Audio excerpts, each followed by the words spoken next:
السلام عليكم ورحمة الله وبركاته. حلقة جديدة من قناة المدرج الأهلاوي. بس يا ريت في الأول دعمنا بالاشتراك في القناة واللايك والشير وتشوفوا الحلقة من أولها لآخرها علشان كل ثانية في الحلقة بمعلومة. ويلا بينا.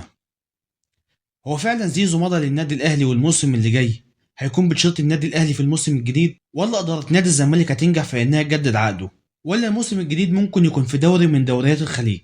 دي كلها سيناريوهات وأكيد واحد منهم هيحصل في نهاية الموسم. وفي حلقة النهاردة هنعرف كل تفاصيل مفاوضات النادي الأهلي مع زيزو، وهل إدارة نادي الزمالك هتستسلم وترمي الفوطة وتفقد الأمل في مسألة تجديد عقد زيزو؟ تعالوا الأول نشوف مفاوضات النادي الأهلي مع زيزو. النادي الأهلي شبه يخلص كل حاجة مع والده بالنسبة لمدة التعاقد والمبلغ اللي هياخده في كل موسم، ومعلومة كمان كده على جنب إن والد زيزو واخد كمان العمولة بتاعته والدنيا معاه تمام.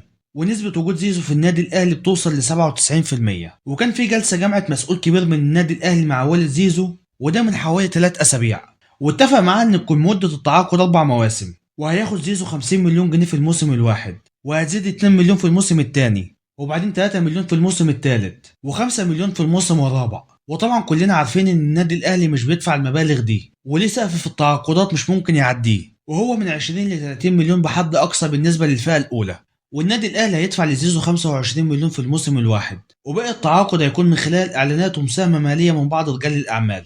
ودي كل تفاصيل تفاوض النادي الاهلي مع زيزو. بس للعلم ممكن في يوم وليله الامور تختلف ويحصل في الامور حاجه تانية، علشان كل اللي فات ده كان مفاوضات، ومفيش حد يقدر ينكر انها مفاوضات جاده جدا. بس برضه خلينا حاطين في الحسبان ان ممكن الامور في يوم وليله تختلف. وتعالوا بقى نشوف الجانب التاني من مفاوضات مسؤولين نادي الزمالك مع زيزو. عارفين المثل اللي بيقول ده واقف زي الشوكه في الزور؟ اهو ده موقف والد زيزو مع مسؤولين نادي الزمالك. وبصراحه الراجل قافل على زيزو ومسيطر عليه من كل اتجاه، وهو ده اللي مصعب الامور على مسؤولين نادي الزمالك في انهم يجددوا عقده. طيب معنى كده انهم هيستسلموا وخلاص كده؟ علشان زي ما قلت ان نسبه رحيل زيزو عن نادي الزمالك بتوصل ل 97%، ومش شرط يكون للنادي الاهلي، علشان عنده عروض خليجيه بمبالغ اكبر من اللي هياخده من نادي الزمالك او اللي هياخده من النادي الاهلي. وده حقه لان كل لاعب دلوقتي في الوقت الحالي بيدور على مصلحته.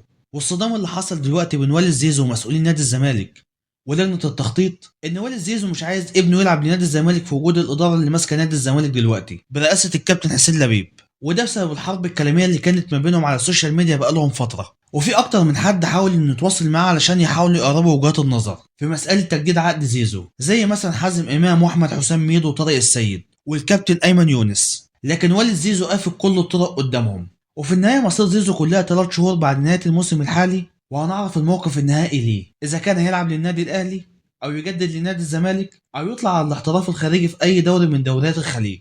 وهنا وصلنا لنهايه الحلقه، ولو الحلقه عجبتكم يا ريت دعمنا بالاشتراك في القناه واللايك والشير، ونشوفكم في حلقه جديده.